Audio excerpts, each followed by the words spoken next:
rupiah kan seperti biasa kan berfluktuasi, tetapi tentu kita lihat secara fundamental kuat. Kemudian juga kita lihat nanti secara jangka menengah dan panjang, kita punya ekspor juga bagus, kita punya cadangan devisa juga kuat. Ini kan tadi bicara mengenai keuangan dari Bu Menteri Keuangan, tapi saya hanya mau memberikan komentar terkait dengan struktur manajemen BUMN perbankan sekarang.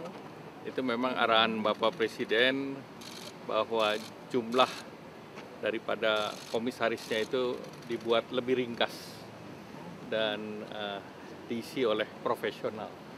Jadi market tadi melihat baik Bank Mandiri maupun BRI ini diterima dengan cukup baik, bahwa baik dari direksi maupun komisarisnya, dan diisi jumlahnya tidak terlalu banyak seperti sebelumnya.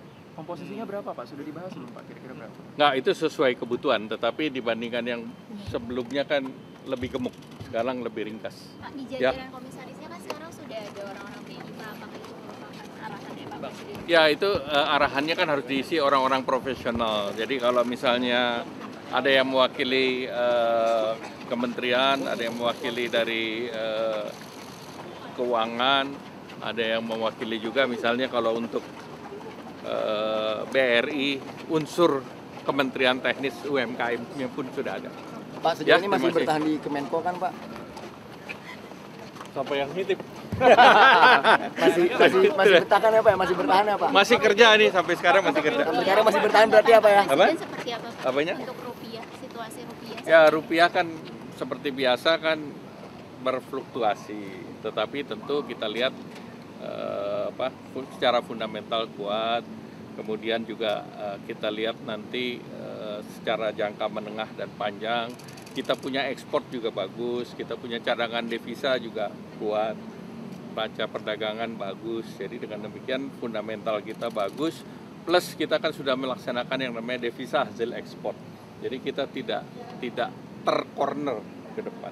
Sehingga dengan demikian nanti fundamental daripada devisa hasil ekspor juga akan memperkuat posisi rupiah. Untuk menjaga industri bisa tetap resilient berarti seperti apa Pak? Karena kan untuk yang kebutuhan impornya tinggi akan tertekan Pak. Nggak, kebutuhan import yang tinggi tentu mereka kan bisa melihat timing. Dan biasanya kan kontrak belum tentu spot. Banyak juga yang kontrak bahan bakunya berbasis kontrak juga.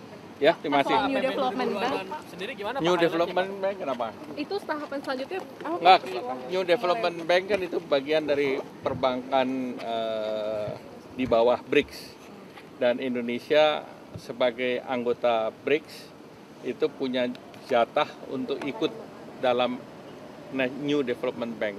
Dan kemarin Bapak Presiden sudah putuskan kita akan masuk di sana, dan ada formulanya. Dari formula itu kita diminta untuk melakukan investasi dalam bentuk uang. Berapa Itu total penyertaan modalnya Pak? Saya ada di sini sih, cuma saya belum lihat. Boleh dilihat Pak? Pokoknya bayarnya bisa dalam 7 tahun. Apa PN 2026 belum dong, itu harus dibahasnya di DPR. Silakan bahas di DPR. Tadi Pak, mungkin ada highlight dari Pak Prabowo Pak? Persiapan untuk tahun depan? Ya itu udah disimpan sama mapnya Bu Menteri Keuangan, jadi udah. Bakal merasa efisiensi yang apa? turun antisipasinya untuk ke depan apa? Untuk mengantisipasi harga nilai rupiah yang terus turun ini? Ya tentu kita harus ekspor harus tetap jalan, kemudian deregulasi arahan Pak Presiden supaya perizinan dan yang lain dipermudah sehingga import ekspornya lebih lancar.